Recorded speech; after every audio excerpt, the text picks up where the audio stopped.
Hey there.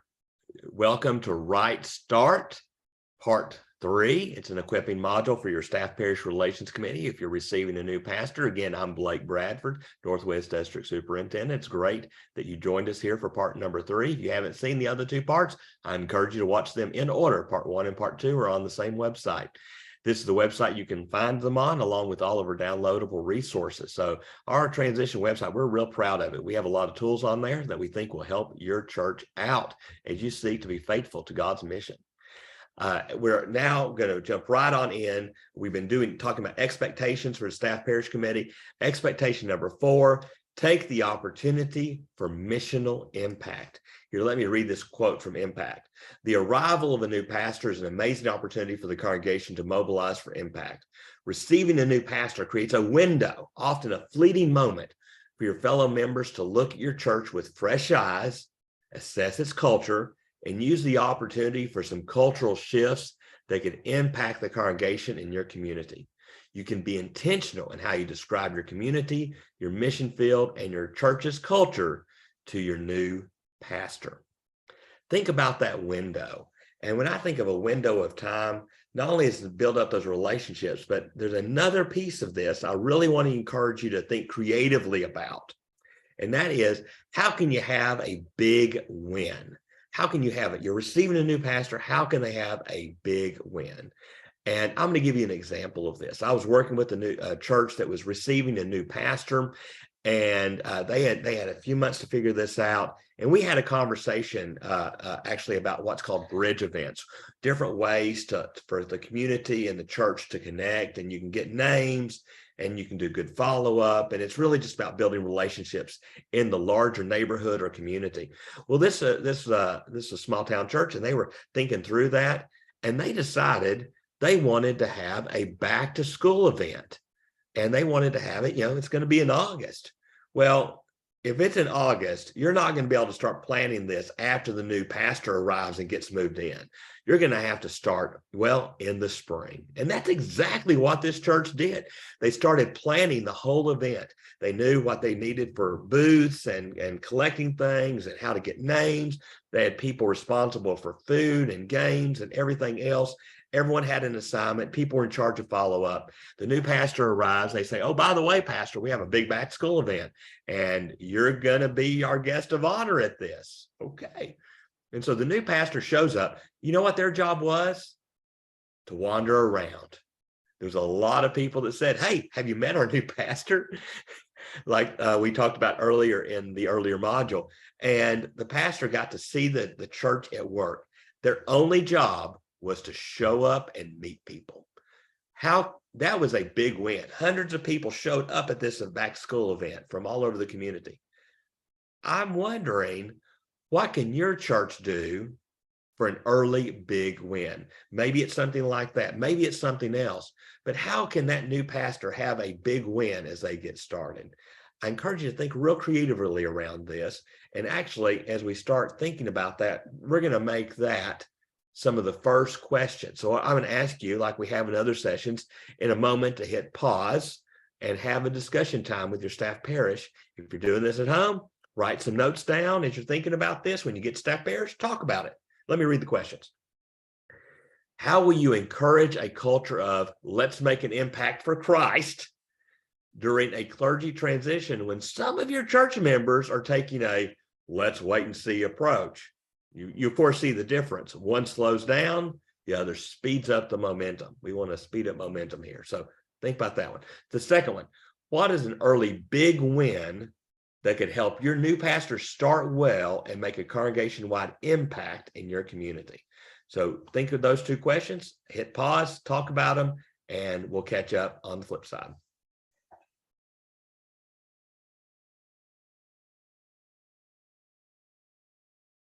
Okay, next up, expectation number 5, speaking the truth in love. Of course, this is a reference to Ephesians 4:15. So I want to, on this, I want to share some stuff for you as staff parish. Staff parish committee, their job is ultimately relational.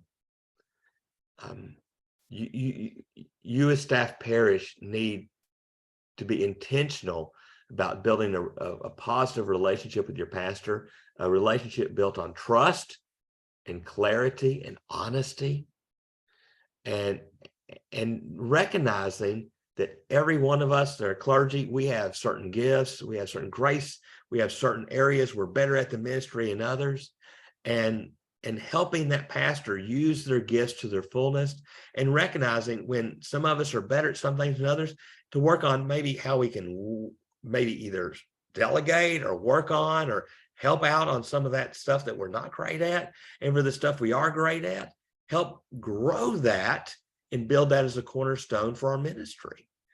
And, you know, being honest about effectiveness, that's really important for us as clergy, because if we're not getting information, we're just making it up or assuming, and that's really not helpful for anybody. So the first thing I'll say is don't avoid issues. Information is everyone's friend. I know it hurts some, but really you need to share information. If everyone in the church is talking about something, you need to be telling your pastor. You don't want them to be surprised or to make something that's small that could be worked on grow and grow and grow and grow over the months, and suddenly it just blows up in everyone's face, and maybe there even has to be a clergy move when it's something that could have been fixed early if folks were just honest with each other. So I encourage you to, that's why we meet monthly. You don't let a little issue become a big issue. And that means you need to get really good as a committee about listening and feedback.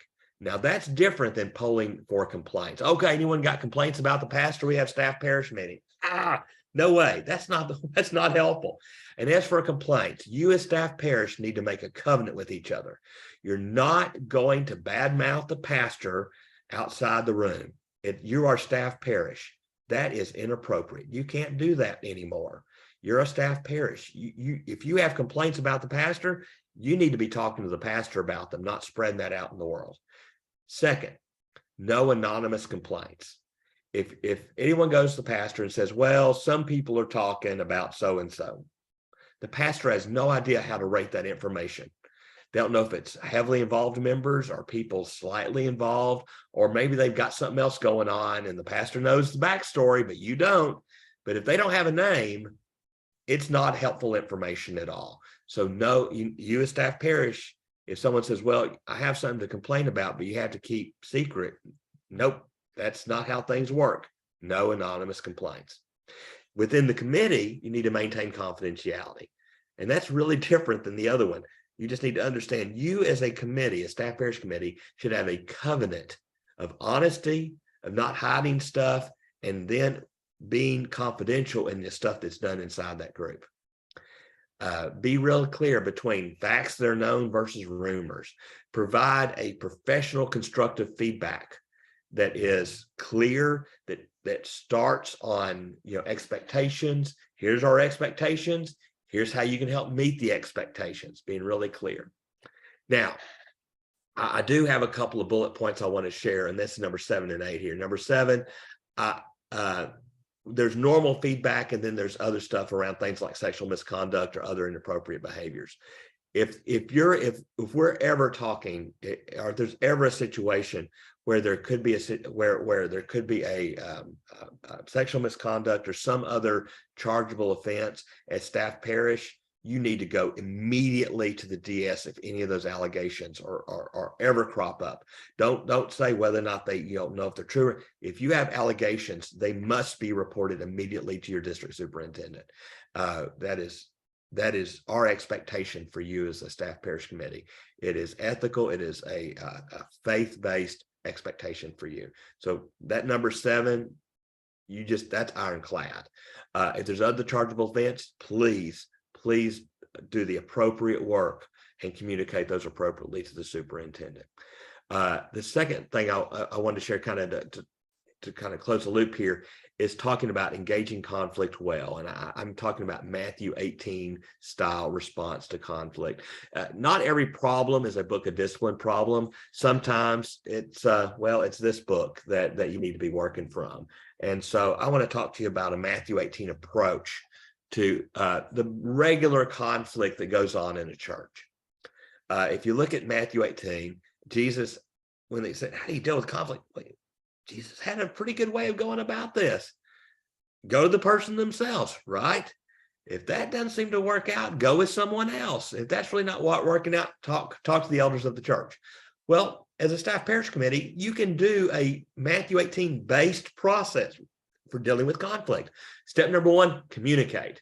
If person A has an issue with person B, person A must go talk to person B. Not trying to loop someone else into all this. Now, if A and B can't resolve the issue, then someone from staff parish maybe could go sit with A and B and let them dialogue. Now, I do want to say a piece here on the step 1 and 2. This does assume some sort of power balance. If there's a really stark power imbalance, of course, you need to do something different. I would never expect this kind of situation. For example, if it was a youth having a problem with a pastor or something like that, but with a regular power balance, it's, this is the way to approach that. But of course, if step 1 and step 2 are still having a problem, A and B still aren't fixing their situation, even with the SPRC, maybe a member from staff parish working with the pastor to try to work through dialogue. Well, maybe it needs to go to the whole staff parish. And so, and that's a time when, maybe the staff parish wants to listen to the person. Okay. Maybe try to work out a conversation. At the end of the day, though, that person doesn't need to be around when the staff parish deliberates and has more conversation. Maybe they say, thank you for the information. You're excused. We need to do our work now. And so staff parish do the work internally with the pastor and try to figure out next steps. If it's still a big old issue and it's still causing huge problems, hey, please call the district superintendent. We also prefer to deal with problems when they're small problems and not big problems. And maybe we can be present, maybe we can give some advice, maybe we can assist in some way. Us superintendents, we want to help your church thrive. And sometimes that means giving some support in times of conflict. Not all conflict is bad. Sometimes it's just the creative work of a church trying to be missional. I went through lots of conflict through the years trying to help churches, for example, add a video screen in and maybe change the worship style a little bit. Some of the folks in the church, in the leadership, that's really what they wanted to do. A few folks in the church, that's not. We had to deal with some stuff and had to work that stuff out. Let's see how we can transform conflict into something more meaningful and missional, and not just make it a fight. And so that's part of this process of trying to engage conflict well, is just trying to be honest and have more dialogue. Some other points, we talked about some confidentiality and integrity issues. I want to be clear, and you may even want to pause this as a staff parish committee. Here are some rules of the road around how to do confidentiality, how to have integrity as a staff parish committee. I encourage you to look through these more detailed, but there are some basics about having confidentiality, not having secret meetings. What you can always talk about are things like processes, not the deliberations themselves. There's some pieces here that I encourage you to contemplate as you think about your role as a staff parish relations committee person. Because as a member of the SPRC, you're going to be having this journey with this new pastor, and they need to be able to trust you in this. So this is some ways to get there. Now, remember, there should be an annual assessment cycle out of the monthly meetings and whatever the DS does, that you have an assessment interview with staff parish and the pastor together. And you should be doing some regular evaluations, though. Don't just wait till the end of the year. Do some regular evaluations throughout the year periodically, so that when it becomes time for the big annual evaluation, nothing is a surprise. Everyone goes, and when you fill out those forms, everyone goes, yeah, I saw that coming. We talked about that the last several meetings. That's something the church needs to work on. Maybe that's something I need to work on as pastor. Maybe that's a goal we need to work on together in the next year. Just working through stuff regularly, again, keeping a small problem from becoming a big problem, but also, let's flip it, looking at an opportunity and seeing if we can grow that opportunity in some huge kingdom impact that your church could do on behalf of Christ's mission. So that's some ways to kind of rethink. We talk about regular evaluations. Now I'm gonna have this pause, and we're going to let me share these questions, and then I'd like you to take a moment to answer these either by yourself or in your group with the whole staff parish. First, how are you going to describe the current state of the church and the community to the incoming pastor? Basically, that description process of knowing your church, knowing your community, your pastor needs you to translate that to her or him. Second, what is the leadership and ministry style of the incoming pastor? How will you make space in the church's system for the new pastor's gifts? That means you're going to have to get to know the pastor a bit, isn't it? Third, how will you help encourage healthy transformation of the inevitable conflict that will arise when a new pastor shows up? It will happen. It's not a bad thing. It's just part of the process of getting to know you. I'll tell you, I've been a pastor. I've done lots of premarital and marital counseling as a pastor. The first year of a couple that's just been married, there's a lot of learning happens. A lot of stuff in life happens. And any of you that have been to that first year of marriage, you know what I'm talking about. For receiving a new pastor, kind of similar. There's stuff you're learning about each other and how you do stuff. And some of it's a surprise. And so learning about each other sometimes creates some conflict because there's different habits and stuff going on. And this can be transformed into something really cool, really healthy, an opportunity for everyone's spiritual gifts to flourish. And that's my hope for you and your church. So this has been the Right Start Equipping Module for Staff Parish Relations Committee. Again, all these resources are online, but I also want to tell you about another resource, and that is your district superintendent. We superintendents, we love to help churches, and when churches are excited to be about moving forward and they want to make the best of this new pastoral relationship, golly, we love being a part of that. So help us help you. Invite us into the conversation. We want to be an encouraging presence as y'all figure out how God is calling you to do ministry together, congregation and new pastor, in the season coming ahead. Thank you so much for joining us at Right Start, and know that we are praying for you, the staff parish committees, the congregations, the communities, and your pastors, both those leaving and both those arriving.